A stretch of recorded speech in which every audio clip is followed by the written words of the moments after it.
Hello बच्चों, आप सभी लोगों का हमारे YouTube channel hyperfine physics classes में स्वागत है। आज हम क्लास 12 की फिजिक्स का वैद्युत क्षेत्र तथा वैद्युत आवेश का लेक्चर नंबर 5 लेकर आए हैं। इस लेक्चर में हम लोग जानेंगे कि वैद्युत क्षेत्र रेखाएं क्या होती हैं, क्षेत्र रेखाओं के गुण क्या होते हैं और क्षेत्र रेखाओं पर संबंधित कुछ हम लोग न्यूमेरिकल लगाएंगे। तो चलिए आज का लेक्चर स्टार्ट किया जाए। तो कॉपी और कलम निकाल लें, नोट्स बनाना स्टार्ट करें। आज का जो हमारा फर्स्ट हेडिंग होगा वैद्युत क्षेत्र रेखा होगा। तो आप हेडिंग लगाएंगे वैद्युत क्षेत्र रेखाएं, वैद्युत क्षेत्र रेखाएं,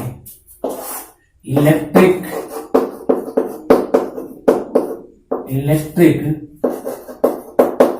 फील्ड्स लाइंस। समझे कि वैद्युत क्षेत्र रेखाएं क्या होती है। हालांकि प्रीवियस लेक्चर में आप जान चुके हैं कि यदि मेरे पास कोई एक बिंदु आवेश Q हो और इससे स्मॉल r दूरी पे पूछे कि वैद्युत क्षेत्र की तीव्रता का परिमाण कितना होगा, तो उस तीव्रता के परिमाण का जो व्यंजक होता है इक्वल टू KQ/r स्क्वायर होता है। यह इसका गणितीय व्यंजक यह प्रदर्शित करता है कि वैद्युत क्षेत्र की तीव्रता का परिमाण व्युत्क्रम वर्ग के नियम का पालन करता है। अर्थात इस बिंदु आवेश से दूर जाने पर वैद्युत क्षेत्र की तीव्रता का परिमाण दूरी के वर्ग के व्युत्क्रमानुसार घटता जाता है। कैसे? व्युत्क्रमानुपाती r स्क्वायर, यानी इस बिंदु आवेश से जैसे जैसे आप दूर जाएंगे दूरी के वर्ग के व्युत्क्रमानुसार घटता जाता है वैद्युत क्षेत्र की तीव्रता का परिमाण। यह बात हमें इसके गणितीय व्यंजक से पता चल रही है। दिशा की बात की जाए, यदि बिंदु आवेश धनावेश है और बिंदु P पर दिशा पूछा जाए तो दिशा कहाँ होगा? बहिर्मुखी, बाहर की तरफ। हमने बताया था धनावेश के कारण वैद्युत क्षेत्र की दिशा बाहर की तरफ होता है। यदि बिंदु आवेश ऋणावेश हो जाए तो दिशा कहाँ हो जाएगा? अंतर्मुखी, नहीं अंदर की तरफ हो जाएगा। यह सब बातें हम लोग प्रीवियस लेक्चर में कर चुके हैं और यह सभी बातें हम उसके गणितीय व्यंजक से समझ भी रहे हैं। अब हम लोग समझेंगे कि वैद्युत क्षेत्र का चित्रात्मक निरूपण कैसे किया जाता है। हालांकि सर्वप्रथम फैराडे साहब ने वैद्युत क्षेत्र को और सहज रूप से समझाने के लिए वैद्युत क्षेत्र का चित्रात्मक और गणितीय रूप प्रदर्शित किया। उसमें किसी प्रकार का कोई गणितीय व्यंजक नहीं था। उन्होंने कैसे प्रदर्शित किया था? मान लीजिए मेरे पास एक बिंदु आवेश Q है और इससे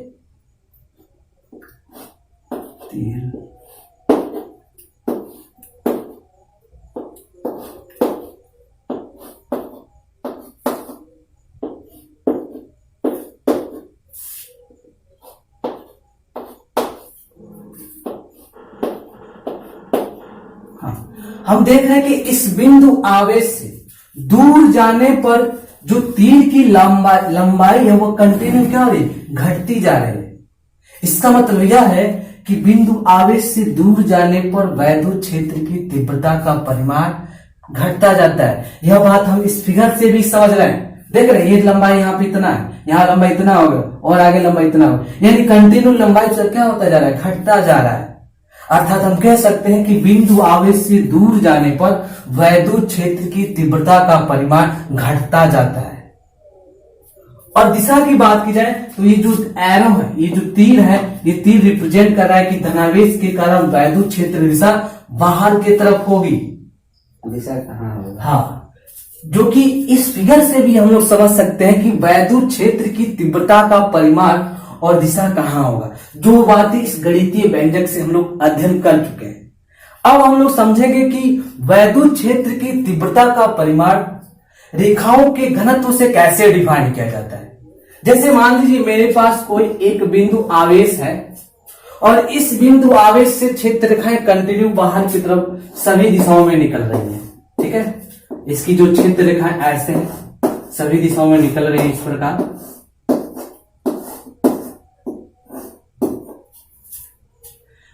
रेखाओं के घनत्व के आधार पर वैद्युत क्षेत्र की तीव्रता को डिफाइन करेंगे। इस बिंदु आवेश के करीब रेखाओं का घनत्व अधिक है। जहां रेखाओं का घनत्व अधिक होता है वहां वैद्युत क्षेत्र प्रबल होता है। और इस बिंदु आवेश से जैसे जैसे हम दूर जाएंगे रेखाएं दूर होती जाएंगी, अर्थात रेखाओं का घनत्व कम हो जाएगा। तो दूर जाने पर वैद्युत क्षेत्र की तीव्रता का मान भी क्या हो जाएगा, कम हो जाएगा, यानी दुर्बल वैद्युत क्षेत्र हमें मिलेगा। और दिशा की बात की जाए तो इस वैद्युत क्षेत्र रेखा के किसी भी बिंदु पर खींचा गया स्पर्श रेखा वैद्युत क्षेत्र की दिशा को प्रदर्शित करता है। जैसे मान लीजिए इस पर हम स्पर्श रेखा खींचते हैं तो ये वैद्युत क्षेत्र की दिशा को प्रदर्शित करेगा। यहां खींच देते हैं हम तो ये वैद्युत क्षेत्र की दिशा को प्रदर्शित करेगा। तो जो वैद्युत क्षेत्र की तीव्रता का परिमाण है और दिशा हम रेखाओं के घनत्व के आधार पर भी डिफाइन कर सकते हैं। हम देख रहे हैं कि इस बिंदु आवेश के करीब रेखाओं का घनत्व क्या है, प्रबल है, मतलब रेखाओं के घनत्व की जो संख्या है वो अधिक है, जिस वजह से इस बिंदु के करीब जो वैद्युत क्षेत्र की तीव्रता होगी वह प्रबल होगी। और इस बिंदु से जैसे जैसे हम दूर जा रहे हैं रेखाएं दूर होती जा रही हैं, अर्थात रेखाओं का घनत्व क्या होता जा रहा है, कम होता जा रहा है, जिस वजह से वैद्युत क्षेत्र की तीव्रता वहां दुर्बल पाई जाएगी। हम समझ सकते हैं इस एग्जाम्पल लेकर। मान लीजिए समान एरिया का मेरे पास दो लूप हैं,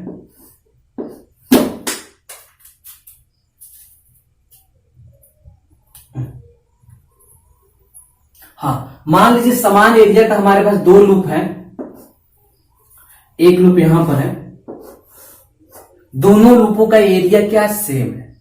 तो यहां से हम देख रहे हैं कि तीन क्षेत्र रेखाएं क्रॉस कर रही है इस लूप से, और यहाँ पे क्या कर रहे हैं, एक ही रेखा क्रॉस कर रही है, यानी यहाँ पे रेखाओं का घनत्व क्या है, अधिक है। तो यहाँ पे जो वैद्युत क्षेत्र बनेगा वह प्रबल वैद्युत क्षेत्र बनेगा। कैसा बनेगा, प्रबल वैद्युत क्षेत्र बनेगा, प्रबल वैद्युत क्षेत्र बनेगा। और यहां कैसा बनेगा, दुर्बल वैद्युत क्षेत्र बनेगा, यहां बनेगा दुर्बल वैद्युत क्षेत्र बनेगा, दुर्बल वैद्युत क्षेत्र इस पॉइंट पर बनेगा। अब मान लीजिए कोई व्यक्ति आया और क्षेत्र रेखाओं की संख्या बढ़ा के चला गया, तो क्या वैद्युत क्षेत्र की तीव्रता बढ़ जाएगी, नहीं। महत्वपूर्ण यह नहीं है कि क्षेत्र रेखाओं की संख्या कितनी है, वास्तव में किसी बिंदु से आप असंख्य रेखाएं खींच सकते हैं, खूब सारी रेखाएं खींच सकते हैं, कोई फर्क नहीं पड़ता है वैद्युत क्षेत्र की तीव्रता के परिमाण से, जितनी मन करे उतनी रेखाएं खींच सकते हैं। महत्वपूर्ण यह है कि इसके विभिन्न क्षेत्रों में रेखाओं का आपेक्षिक घनत्व क्या है।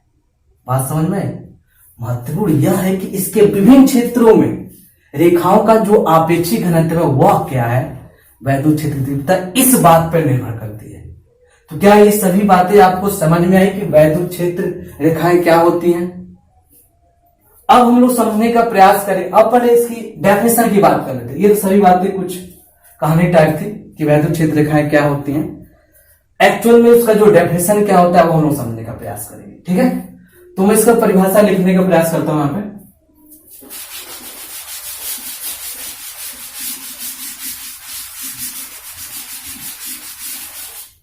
हाँ, परिभाषा सुनिए क्या होता है। वैद्युत क्षेत्र में स्वतंत्रता पूर्वक गति कर सकने वाला धन परीक्षण आवेश के गति का काल्पनिक पथ वैद्युत क्षेत्र रेखा कहलाता है। क्या होता है, उसकी डेफिनेशन हो जाएगी, वैद्युत क्षेत्र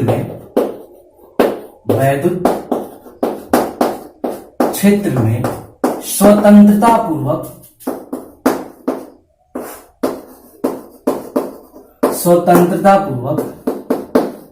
गति कर सकने वाला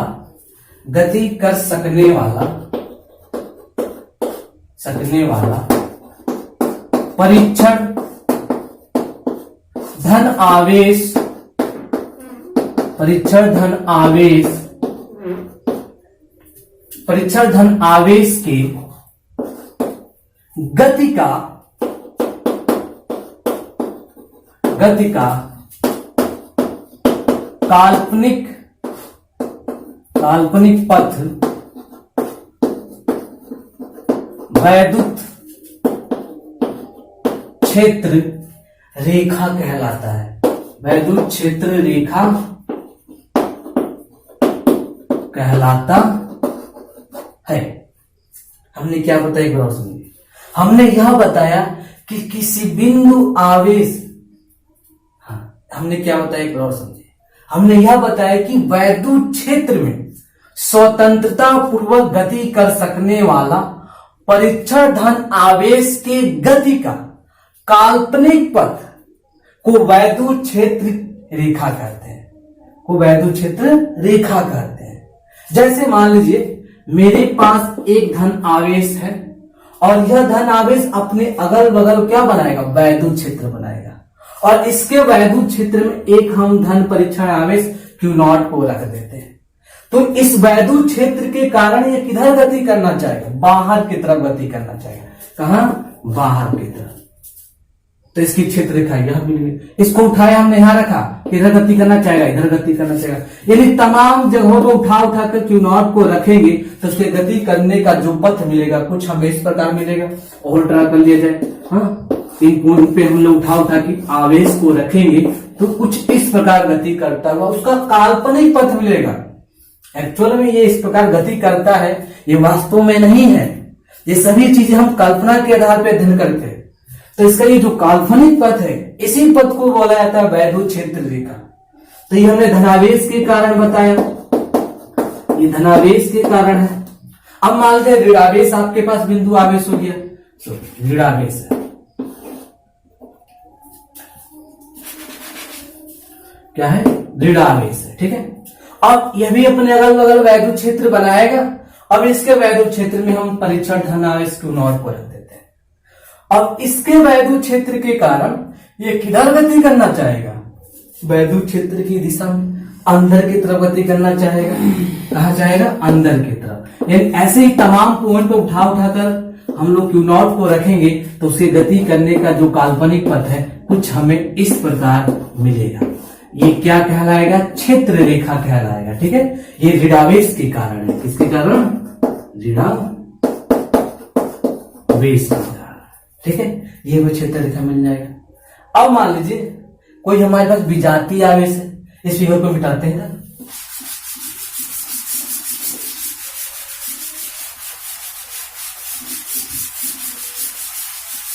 हाँ, अब मान लीजिए हमारे पास क्या है, विजातीय आवेश है, ठीक है। विजातीय आवेश यानी एक मेरे पास धनावेश है, दूसरा मेरे पास ऋणावेश है। अब इसकी वजह से देखेंगे कि वैद्युत क्षेत्र रेखाएं कैसे मिलती।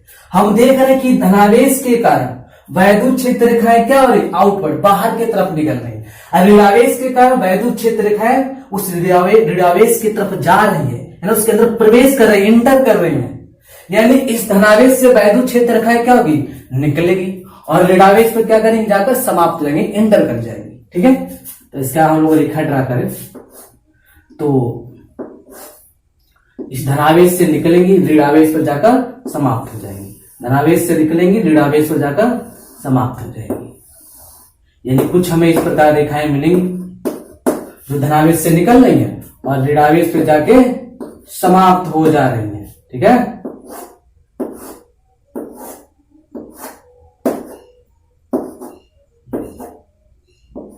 ये जाके समाप्त हो जा रही है। ये हमें विजातीय आवेश के कारण वैद्युत क्षेत्र रेखा मिला कि धनावेश से निकली और ऋणावेश पर जाकर समाप्त हो गई। अब मान लीजिए सजातीय आवेश हो जाए, या दोनों धनावेश हो जाए या दोनों ऋणावेश हो जाए, तो वैद्युत क्षेत्र रेखा हमें कैसे मिलेगी वह हम लोग देखते हैं, ठीक है। सजातीय आवेश के, सजातीय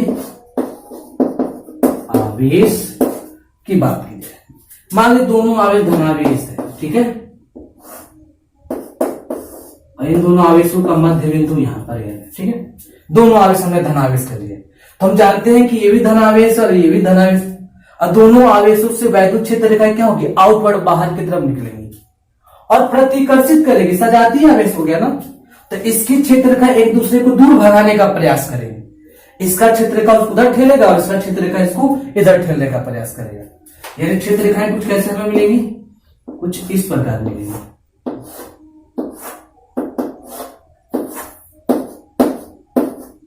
आउटवर्ड रेडियली बाहर की तरफ से क्षेत्र रेखाएं निकलेगी, ठीक है। और इससे कैसे मिलेंगे, सेम वैसे।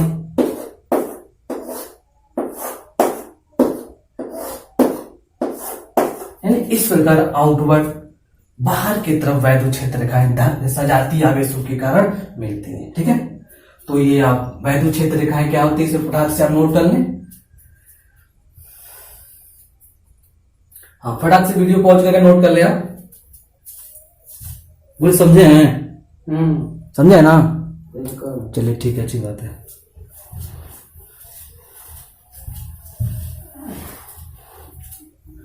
मिटा दिया जाए। हाँ, चलिए अब हम लोग वैद्युत क्षेत्र रेखाओं के गुणों की बात करेंगे। ठीक है, कि इसके गुण कौन कौन से हैं उस पर चर्चा की जाएगी।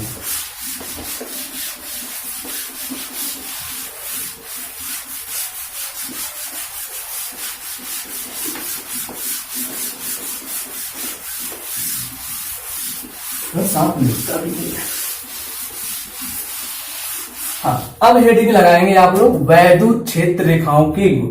ठीक है, तो हेडिंग हमारा नेक्स्ट होगा वैद्युत क्षेत्र रेखाओं का गुण। ठीक है, वैद्युत क्षेत्र रेखाओं का गुण, प्रॉपर्टीज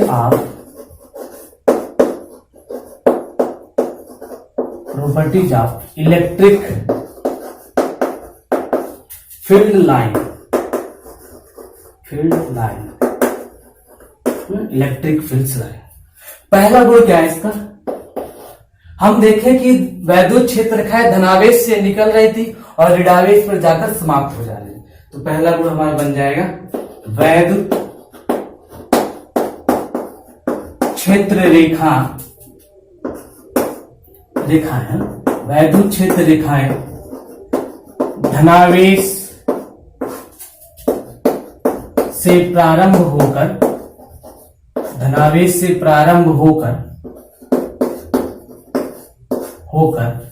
ऋणावेश पर समाप्त हो जाती हैं, ऋणावेश पर समाप्त हो जाती है। यानी जो वैद्युत क्षेत्र रेखाएं होती हैं वह धनावेश से प्रारंभ होगी और ऋणावेश पर जाकर समाप्त हो जाती है। ठीक है, दूसरा पॉइंट क्या हो जाएगा? वैद्युत क्षेत्र रेखा के किसी भी बिंदु पर खींचा गया स्पर्श रेखा वैद्युत क्षेत्र की दिशा को प्रदर्शित करता है। जो हमने फिगर बनाया था, हमने क्या फिगर बनाया था? जैसे मान लीजिए मेरे पास धनावेश एक यहाँ पर है, एक ऋणावेश यहाँ पर है, वैद्युत क्षेत्र रेखा से निकल कर इस पर जा रही थी, इस प्रकार जा रहे थे ना, इससे निकल रहे थे ऐसे और ऋणावेश पे जाके प्रवेश कर जा रही थी, है ना। तो इसके किसी भी बिंदु पर खींचा गया स्पर्श रेखा वैद्युत क्षेत्र की दिशा को प्रदर्शित, कहीं भी खींच दीजिए, है, स्पर्श रेखा खींचेंगे वैद्युत क्षेत्र की दिशा को प्रदर्शित करता है। ठीक है, हाँ, तो अब हमारा जो नेक्स्ट पॉइंट होगा वह होगा वैद्युत क्षेत्र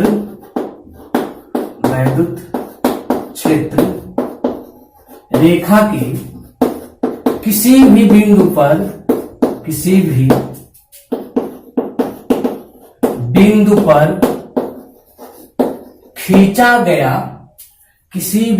पर खींचा गया स्पर्श रेखा वैद्युत क्षेत्र की दिशा को प्रदर्शित करता है, वैद्युत क्षेत्र की दिशा को प्रदर्शित करता है। यानी वैद्युत क्षेत्र के किसी भी बिंदु पर, वैद्युत क्षेत्र रेखा के किसी भी बिंदु पर आप स्पर्श रेखा खींच देंगे, वह वैद्युत क्षेत्र की दिशा को इंडिकेट करेगा। ठीक है, तीसरा पॉइंट क्या हो जाएगा? तीसरा पॉइंट यह हो जाएगा कि दो वैद्युत क्षेत्र रेखाएं एक दूसरे को कभी नहीं काटती। यानी क्षेत्र रेखाएं, ऐसे देखिए, दो क्षेत्र रेखाएं एक दूसरे को दूसरे को कभी नहीं काटती, कभी नहीं काटती। ऐसा क्यों नहीं होता है? यदि मान लीजिए दो रेखाएं एक दूसरे को काट देंगी तो उनके कटान बिंदु से हम लोग दो स्पर्श रेखा खींच सकते हैं। तो एक ही बिंदु आवेश दो दिशाएं प्रदर्शित करने लगे, जो कि पॉसिबल है ही नहीं। जैसे एग्जाम्पल तो मान लीजिए मेरे पास कोई एक, यहां देखिए, कोई मेरे पास बिंदु आवेश है और इससे क्षेत्र रेखा ऐसे निकल रही है, ठीक है, ऐसे निकली और मान लीजिए यहाँ पे क्या कर दी, आकर कट कर दी, थोड़ा बढ़िया पे ऐसे। मान लीजिए मेरे पास कोई बिंदु आवेश है, मान लीजिए धनावेशी हो गई बिंदु आवेश, और इससे क्षेत्र रेखा ऐसे निकल रही है, ठीक है, ऐसे निकली और यहाँ पे आकर ये क्षेत्र रेखा एक दूसरे को कट कर दे। तो इसके कटान बिंदु से हम लोग दो रेखाएं खींच सकते हैं, दो स्पर्श रेखाएं खींच सकते हैं। एक वैद्युत क्षेत्र दिशा इधर प्रदर्शित करने लगेगा, दूसरा वैद्युत क्षेत्र दिशा इधर प्रदर्शित करने लगेगा। यानी एक ही बिंदु के दो दिशाएं हमें मिल जाएगी, जो कि पॉसिबल है ही नहीं। तो इसलिए दो क्षेत्र रेखाएं एक दूसरे को कभी नहीं काटते, ठीक है। अब हमारा जो अगला पॉइंट होगा, अगला पॉइंट हमारा जो होगा, नहीं काटती। चौथा पॉइंट हमारा होगा, आवेशित चालक से क्षेत्र रेखाएं लंबवत बाहर की तरफ निकलती है ना। आवेशित चालक से, आवेशित चालक से क्षेत्र रेखाएं लंबवत निकलती है, लंबवत निकलती है। जैसे मान लीजिए मेरे पास कोई एक धनावेश से आवेशित चालक है, ठीक है, ये धनावेशित है, और इस चालक से जो क्षेत्र रेखाएं निकलेंगी वह लंबवत सभी दिशाओं में बाहर की तरफ निकलेंगी, यानी ऐसे क्षेत्र रेखाएं से निकलेंगी, ठीक है, ऐसे।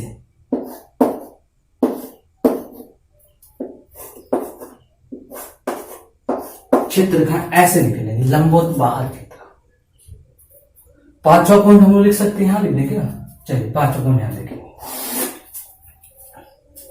पांचवा हमारा पॉइंट होगा, क्षेत्र रेखाएं बंद वक्र नहीं बनाती। क्षेत्र रेखाएं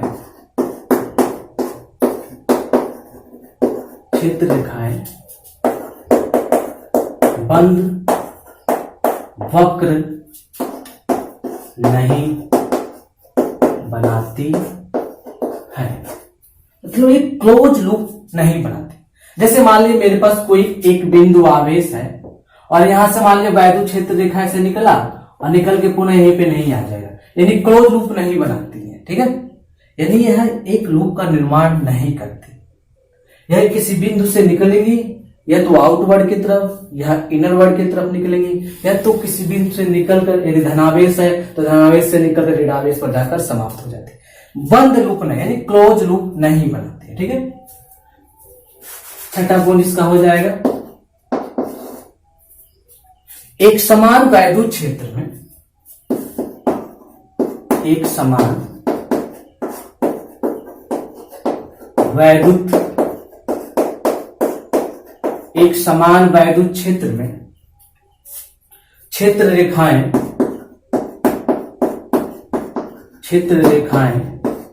सीधी समांतर व समान दूरी पर होती हैं, समान दूरी पर होती है। यानी एक समान वैद्युत क्षेत्र है, उसमें जो वैद्युत क्षेत्र रेखाएं ड्रा की जाएंगी वह सीधी होंगी, समांतर होंगी और एक समान दूरी पे सभी रेखाएं होती हैं, ठीक है। सातवां पॉइंट हमारा क्या हो जाएगा, किसी बिंदु पर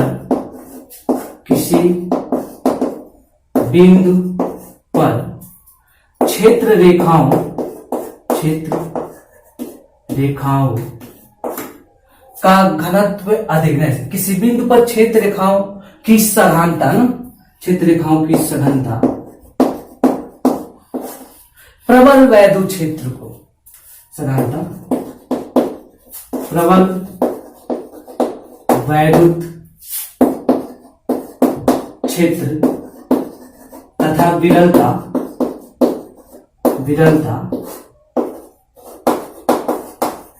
दुर्बल वैद्युत क्षेत्र को प्रदर्शित दुर्बल वैद्युत क्षेत्र को प्रदर्शित करती है। सातों गुण हमने क्या बताया सुनिए। हमने बताया कि किसी बिंदु पर क्षेत्र रेखाओं की सघनता अधिक है तो प्रबल वैद्युत क्षेत्र होगा, और यदि क्षेत्र रेखाओं की सघनता की जगह पर विरलता है तो दुर्बल वैद्युत क्षेत्र होगा। ठीक है, तो ये सभी बातें थी वैद्युत क्षेत्र के गुण को लेकर। ये सभी गुण आप फटाक से नोट करें। उम्मीद करते हैं कि सभी गुण आपको समझ में आया होगा, और नहीं भी आया हो तभी हम लोग न्यूमेरिकल जो सॉल्व करेंगे तो ये सभी बातें आपकी क्लियर हो जाएंगी। ठीक है, तो वीडियो पॉज करके फटाक से नोट करें आप। अब हम लोग वैद्युत क्षेत्र पे आधारित कुछ न्यूमेरिकल लगाएंगे, जिससे जो भी हमारे डाउट होंगे वो सभी क्लियर हो जाएंगे। ठीक है, चलिए पहला न्यूमेरिकल हम लोग सॉल्व करते हैं। मजेदार न्यूमेरिकल है। ठीक है, चलिए पहला एग्जांपल, पहला न्यूमेरिकल सॉल्व करेंगे हम लोग। कुछ हम यहाँ पे वैद्युत क्षेत्र रेखाओं के फिगर बनाएंगे और आपको बताने हैं कि कौन सी क्षेत्र रेखाएं सही है और कौन सी क्षेत्र रेखाएं गलत है। ठीक है, जैसे चलो मैं लिख देता हूं प्रश्न यहाँ पे। कौन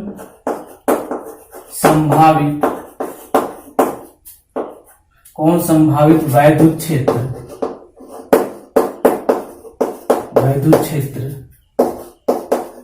रेखा निरूपित करता है।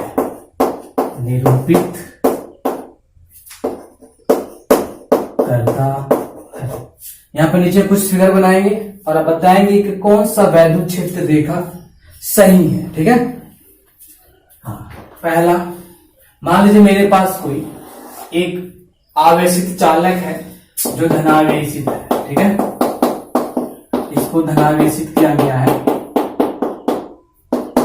और इस धनावेशी से क्षेत्र रेखाएं कुछ ऐसे ऐसे ऐसे ऐसे रैंडम तरीके से किसी भी शेप में निकल रही है। ठीक है, ये पहला फिगर हमारा हो जाएगा। बी नंबर में मान लीजिए मेरे पास यहाँ पे एक धनावेश है और यहाँ ऋणावेश है और यहाँ धनावेश है और नीचे भी क्या है, धनावेश है।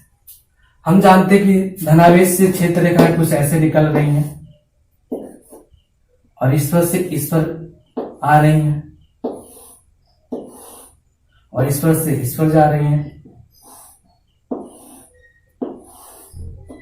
और इस पर से पुनः इस पर जा रही है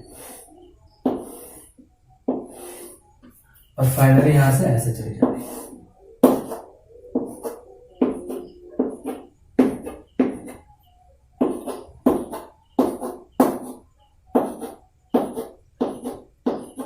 ये बी नंबर फिगर हो जाएगा।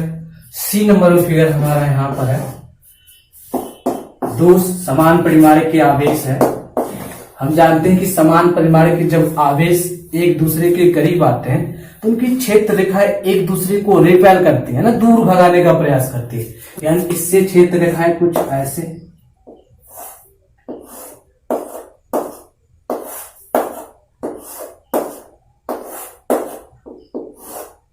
कुछ ऐसे मिलेंगी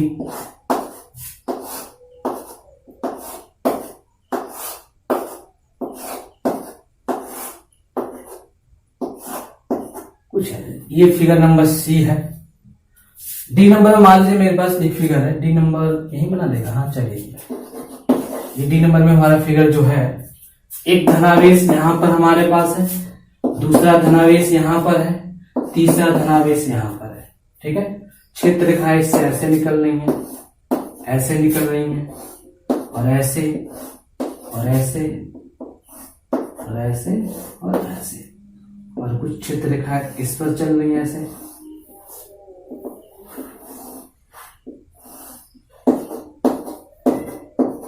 कुछ क्षेत्र रेखाएं इस पर चल रही हैं।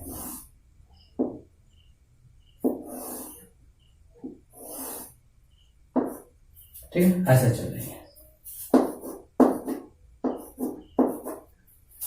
ये फिगर नंबर मान लीजिए डी हो गया। अब ई नंबर में देखते हैं, एक आवेशी चालक जो धनावेशित है वह यहां पर है,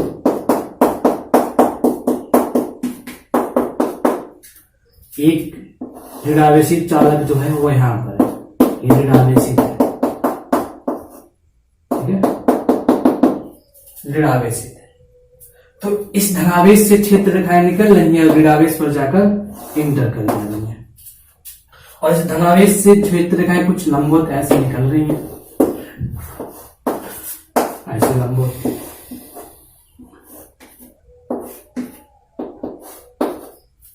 और ऋणावेश पे जाके इंटर कर जा रही है लंबवत।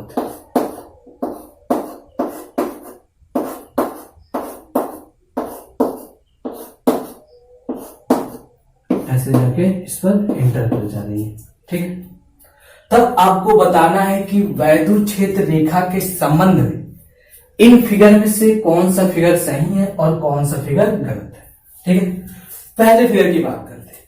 यह हमारे पास एक आवेशित चालक है और हम जानते हैं कि आवेशित चालक से जो क्षेत्र रेखाएं निकलती हैं वह लंबवत निकलती है, लेकिन यहां पर क्या देख रहे हैं, कुछ क्षेत्र रेखाएं क्या स्पर्श रेखीय रूप में निकल रही है, तो यह फिगर क्या हो जाएगा, क्षेत्र रेखा के संबंध में यह फिगर गलत हो जाएगा, पहला गलत हो गया। बी नंबर पर चलते हैं। धनावेश है, हम जानते हैं कि धनावेश से क्षेत्र रेखाएं रेडियली आउटवर्ड बाहर की तरफ निकलती है, निकल रही, ठीक है, और धनावेश से निकलकर ऋणावेश पर ये भी ठीक है। अब नीचे देखिए, ऋणावेश से धनावेश पर जा रहे, यह गलत हो गया, क्योंकि क्षेत्र रेखाएं धनावेश से ऋणावेश पर जाती है लेकिन ऋणावेश से धनावेश पर नहीं जाती, तो ये फिगर भी क्या हो जाएगा, गलत हो जाएगा, ठीक है। तो क्षेत्र रेखाओं के संबंध में फिगर भी गलत हो जाएगा।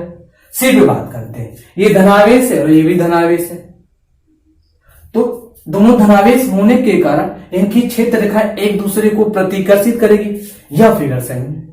रेडियली आउटवर्ड निकल रही है बाहर की तरफ, क्षेत्र रेखा इससे भी बाहर निकल रही है, इससे भी बाहर निकल रही है, यह फिगर सही है, ठीक है। तीसरे चौथे फिगर की बात करते हैं। चौथा यहाँ पे 3 बिंदु आवेश मेरे पास है, हम देख रहे हैं कि इस धनावेश से क्षेत्र रेखाएं बाहर की तरफ निकल रही, सही है, लेकिन हम ये भी देख रहे हैं कि दो क्षेत्र रेखाएं एक दूसरे को काट रही हैं, जिस वजह से ये फिगर भी क्या हो जाएगा, रॉन्ग हो जाएगा, क्योंकि हम जानते हैं कि दो क्षेत्र रेखाएं एक दूसरे को नहीं काट सकती, क्योंकि उनके कटान बिंदु पर हम लोग दो रेखाएं खींच सकते हैं जो एक ही बिंदु की दो दिशाएं प्रदर्शित करने लगे, जो कि पॉसिबल है नहीं, जिस वजह से ये फिगर क्या हो जाएगा, गलत हो जाएगा। पांचवी फिगर की बात करते हैं। 2 आवेशित चालक मेरे पास यहाँ है और यहाँ पर है, हम देख रहे हैं कि इन आवेशित चालकों से क्षेत्र रेखाएं लंबवत बाहर की तरफ निकल रही है, देख रहे हैं, इस पर लंबवत बाहर की अंदर की तरफ एंटर कर रही है, यहां से निकल रहे हैं, एंटर कर रही है। अच्छा, इस फिगर में मैं एक चीज नहीं दिखाया, चलिए इसमें हम एक लूप दिखा दे रहे हैं, ठीक है, लूप दिखा दे रहे हैं। अब बताइए कि फिगर सही है कि गलत है, ठीक है। हम देख रहे हैं कि क्षेत्र रेखा इस धनावेश से निकल रही हैं और ऋणावेश पर जाके इंटर कर जाए, ठीक है, लेकिन हम देख रहे हैं कि जो क्षेत्र रेखाएं हैं वो क्या कर रही है, लूप बना रही है, क्या कर रही है, इस बीच में लूप बना रही है। तो हमने बताया कि जो क्षेत्र रेखाएं होती हैं वह क्लोज लूप नहीं बनाते, यानी बंद वक्र का निर्माण क्षेत्र रेखाएं नहीं करती, जिस वजह से ये फिगर भी क्या हो जाएगा, गलत हो जाएगा, ठीक है। तो केवल एक फिगर क्या इसमें सही है, यानी सही निरूपण कौन से वैद्युत क्षेत्र का है, केवल सी वाले नंबर का, ठीक है। तो इसे फटाक से आप नोट कर लें। हमने प्रश्न लिखा है कौन संभावित वैद्युत क्षेत्र रेखा निरूपित करता है, ठीक है, फटाक से नोट कर लें। एक और मजेदार प्रश्न देखेंगे हम लोग ऐसे ही, मिटा देना।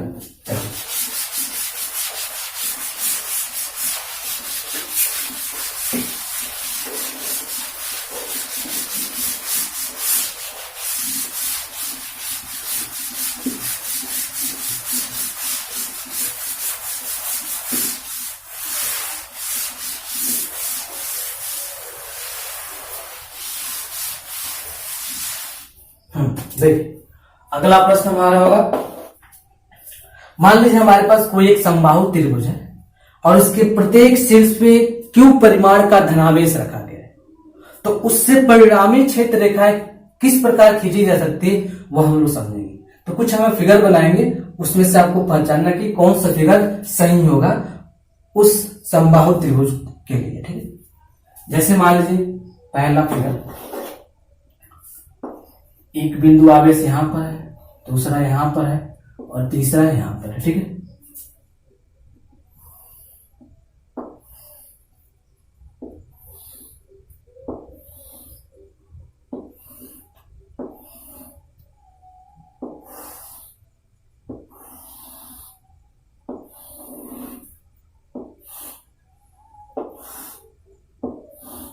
ठीक है, ये फिगर है।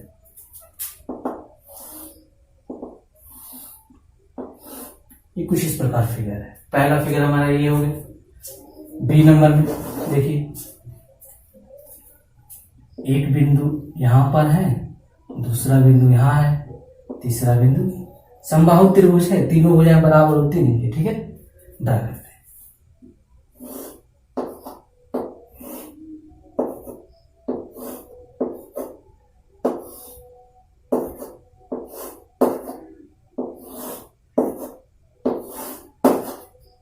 ऐसे मिलेगा, ऐसे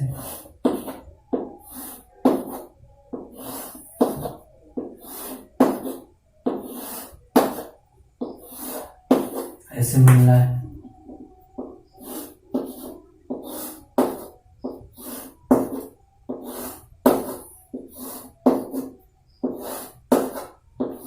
कुछ ऐसे फिगर है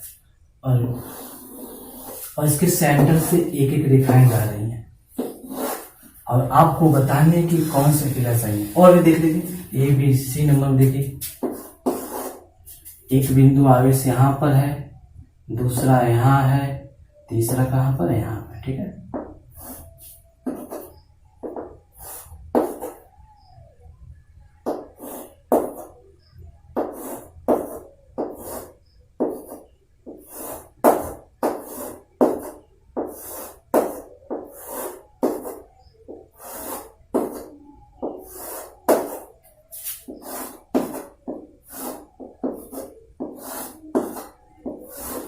फिगर भी इसका अजीब सा है।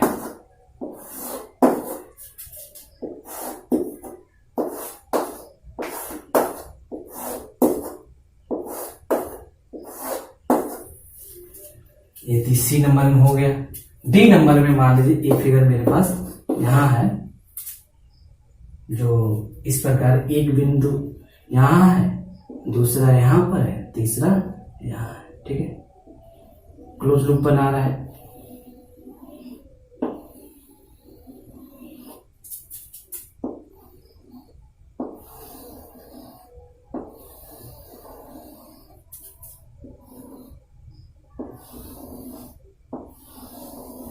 क्लोज लूप बना रहा है, यानी कुछ इस प्रकार।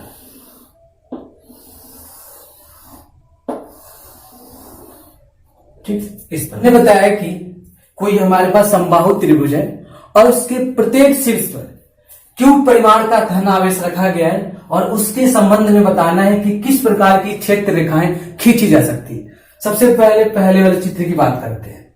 हम देख रहे हैं कि ये भी धनावेश है और ये भी धनावेश और ये भी धनावेश, और एक धनावेश से क्षेत्र रेखा निकल रही है, दूसरे में जाके इंटर कर रही है, जो कि गलत है। हम जानते हैं कि धनावेश से क्षेत्र रेखाएं एक दूसरे को प्रतिकर्षित करती हैं, तो ये फिगर तो वैसे ही गलत हो गया, पहला फिगर। दूसरे फिगर की बात करते हैं, ये भी धनावेश है, ये भी धनावेश और ये भी धनावेश। हम जानते हैं कि धनावेश से क्षेत्र रेखाएं आउटवर्ड बाहर की तरफ निकलती है, तो यहाँ पे भी निकल रही है बाहर की तरफ, वो बातें सही है। लेकिन ये जो रेखाएं हैं ये उसके सेंटर से आ रही हैं, जो कि क्या कर रही है, इस क्षेत्र रेखा को गलत साबित कर दे रही है। तो जिस वजह से ये क्षेत्र रेखा क्या हो जाएगा, ये भी गलत हो जाएगा। तीसरे की बात करते हैं, ये भी धनावेश है, ये भी धनावेश और ये भी धनावेश। तीनों रेखाएं एक दूसरे को प्रतिकर्षित करने का प्रयास करेंगी। धनावेश होने के कारण देखिए ये एक दूसरे को प्रतिकर्षित कर रहे हैं। तो ये जो फिगर है, ये फिगर उसके संबंध में सही है। इस फिगर का बात किया जाए तो हम देख रहे हैं कि जो बिंदु आवेश है, मतलब जो त्रिभुज के शीर्ष पे बिंदु आवेश रखा गया है, ये सभी क्या कर रही है, क्लोज लूप बना रही है, यानी बंद वक्र बना रही है। ये तो वैसे ही गलत हो गए, क्योंकि हम जानते हैं कि क्षेत्र रेखाएं बंद वक्र नहीं बनाती है। केवल सही कौन सा होगा, ये वाला होगा, ठीक है। क्योंकि हम जानते हैं कि धनावेश के कारण क्षेत्र रेखाएं आउटवर्ड बाहर की तरफ निकलती है, बाहर की तरफ निकल, यहां पर भी बाहर की तरफ निकले, बस फर्क क्या है, ये जो सेंटर की तरफ से रेखा आ रहा है, इस वजह से ये रेखा, ये जो फिगर है गलत हो जाएगा। ठीक है, और इसके एग्जांपल देखते हैं हम लोग, बातें और क्लियर हो जाएगी आपकी। इसे नोट कर ले फटाक से हम। एक और देखते एग्जांपल इसका।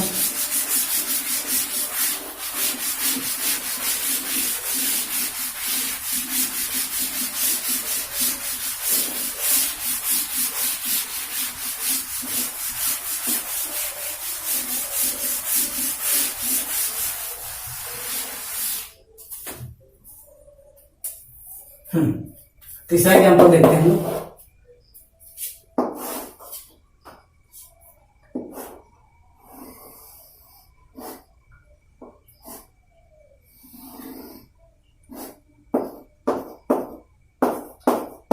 यहाँ पे 3 क्षेत्र रेखाएं चल रही हैं और इसके अंदर 3 पॉइंट हैं, ए, बी और सी। ठीक है, आपको ए बी सी पर वैद्युत क्षेत्र की तीव्रता का परिमाण बताना है कि किस बिंदु पर अधिक होगा और किस बिंदु पर कम होगा। इसे लिख ले प्रश्न हम लोग।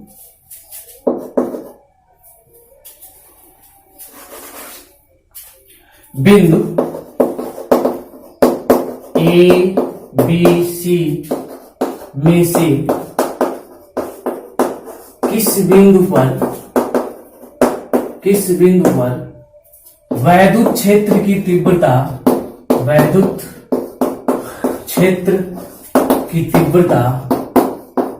अधिक होगा। ठीक है, आपको बताना है इस फिगर में जो बिंदु ए बी सी है, किस पॉइंट पर वैद्युत क्षेत्र की तीव्रता का परिमाण अधिक होगा। ठीक है, बताना है। अब आप देख रहे हैं कि ये जो तीनों रेखाएं हैं का जो घनत्व है वो सेम इस रेखा के घनत्व के बराबर है। यानी यहां पे रेखाएं पास पास हैं, तो रेखाओं का घनत्व जो अधिक होता है तो प्रबल वैद्युत क्षेत्र होता है। यहां पर रेखाएं दूर दूर होती जा रही है, देखिए दूर हो गई है, तो बिंदु बी पर वैद्युत क्षेत्र की जो तीव्रता का परिमाण होगा वह कम हो जाएगा, क्योंकि जब रेखाओं का घनत्व कम होता है तो वैद्युत क्षेत्र की तीव्रता का परिमाण क्या होता है, कम होता है। और यहाँ पे क्या देख रहे हैं, जो क्षेत्र रेखा का घनत्व यहाँ है वही क्षेत्र रेखा का घनत्व यहाँ है, तो जाहिर से जो वैद्युत क्षेत्र बिंदु ए पर बनेगा वही वैद्युत क्षेत्र बिंदु सी पर ही बनेगा। तो हम लिख सकते हैं कि जो वैद्युत क्षेत्र ए है वो ग्रेटर देन क्या है, बी है, और बिंदु जो सी पर जो वैद्युत क्षेत्र है वो ग्रेटर देन बिंदु सी है। ओ सॉरी, सी नहीं, बी है, ओ बी। और बिंदु ए और बिंदु सी पर वैद्युत क्षेत्र की तीव्रता क्या है, वह सेम है, ई ए बराबर ई सी है। तो ये बातें भी हम इस फिगर से समझ सकते हैं। हम देख रहे हैं कि हमारे पास यहाँ पे जो क्षेत्र रेखाएं हैं वो क्या है, समान है। मतलब यहाँ पे क्षेत्र रेखाएं पास पास है, यहाँ पे क्षेत्र रेखाएं दूर हो रही है। देख रहे हैं, रेखाओं की जो डेंसिटी है वो दूर होती जा रही है, ठीक है। तो जिस वजह से बिंदु बी पर वैद्युत क्षेत्र की जो तीव्रता मिलेगी वो हमें कम मिलेगा। और यहाँ पे पूरा रेखाएं पास पास आ गई है, तो इस बिंदु पर भी रेखाएं जब पास हो गई तो वैद्युत क्षेत्र की तीव्रता क्या हो जाएगी, प्रबल हो जाएगी, ठीक है। और ए पर सी पर जो घनत्व रेखा होगा वो सेम है, जिस वजह से वैद्युत क्षेत्र की तीव्रता जो होगी वह सेम होगी, ठीक है। चलिए फटाक से नोट कर ले इसको भी आप। अगला प्रश्न नोट देखते हैं।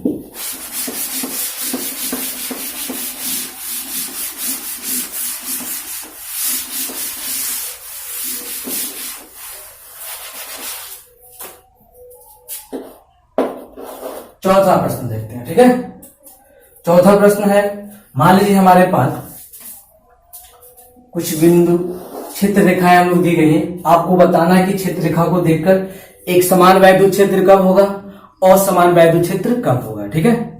जैसे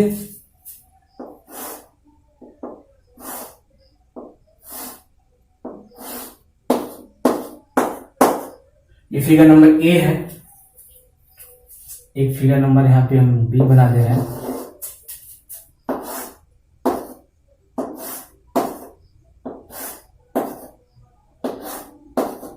ये फिगर नंबर बी है,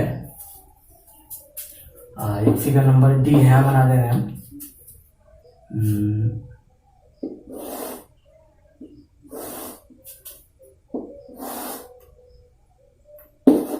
ये फिगर नंबर डी है, ठीक है। और फिगर नंबर ई यहां बना दिया जा रहा है, एक और रेखा ड्रा कर लें, ठीक है। ए बी सी नंबर था ये, और ये डी नंबर, ठीक है। डी नंबर में ऐसे है,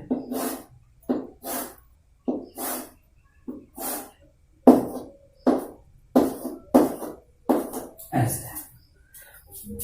हाँ, आपको फिगर देखकर बताना है कि किन बिंदुओं पर वैद्युत क्षेत्र एक समान है और किन बिंदुओं पर वैद्युत क्षेत्र असमान है, ठीक है। तो प्रश्न हमारा है, तो देखिए यहाँ पर हम देखें क्षेत्र रेखाएं क्या है, पास पास है, मतलब यहाँ पे रेखाओं का घनत्व अधिक है, और जैसे जैसे दूर जा रहा है रेखाओं का घनत्व क्या होता जा रहा है, कम होता जा रहा है। इसका मतलब यह है कि यहाँ पे वैद्युत क्षेत्र की तीव्रता अधिक है और इधर वैद्युत क्षेत्र की तीव्रता कम है। और दिशा भी देखिए, दिशा क्या बदलता जा रहा है ना, कंटिन्यू फैलता जा रहा है, दिशा भी बदलता जा रहा है। यानी यहाँ पर हम क्या देख रहे हैं, वैद्युत क्षेत्र की तीव्रता का परिमाण और दिशा दोनों अलग अलग है, जिस वजह से यहाँ पर कैसा वैद्युत क्षेत्र है, असमान वैद्युत क्षेत्र है, ठीक है। यहाँ पर लिख सकते हैं हम लोग वैद्युत क्षेत्र, ऐसे देखिए, वैद्युत क्षेत्र तथा दिशा दोनों नियत नहीं है,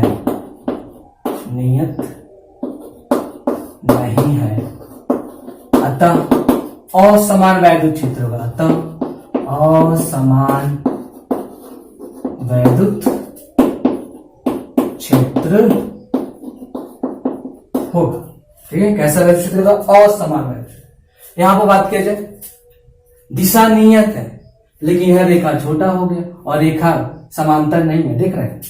हमने बताया कि एक समान वैद्युत क्षेत्र में क्षेत्र रेखाएं सीधी, समांतर और समान दूरी पर होती हैं, तो यहां पे रेखाएं पास हो गई, दिशा सेम है, तो क्या हो जाएगा, वैद्युत क्षेत्र की तीव्रता का परिमाण तो अलग है ना, दिशा भले सेम है, तब क्या हो जाएगा, यहाँ पे असमान वैद्युत क्षेत्र हो जाएगा। क्या हो जाएगा, असमान वैद्युत क्षेत्र। यहां पर लिख सकते हैं दिशा नियत है परंतु वैद्युत क्षेत्र की तीव्रता नियत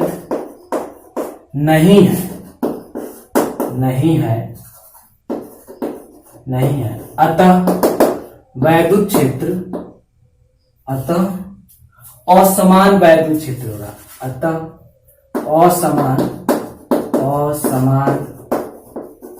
वैद्युत क्षेत्र होगा, ठीक है।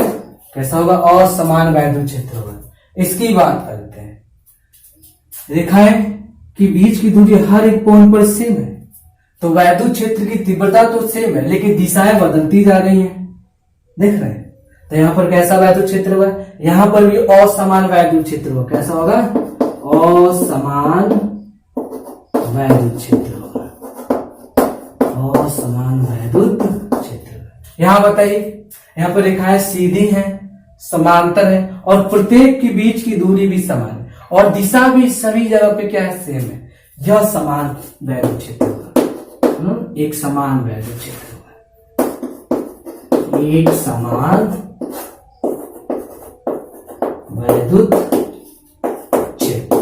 यहां पर एक समान वैद्युत, एक बार और समझने क्या होता है।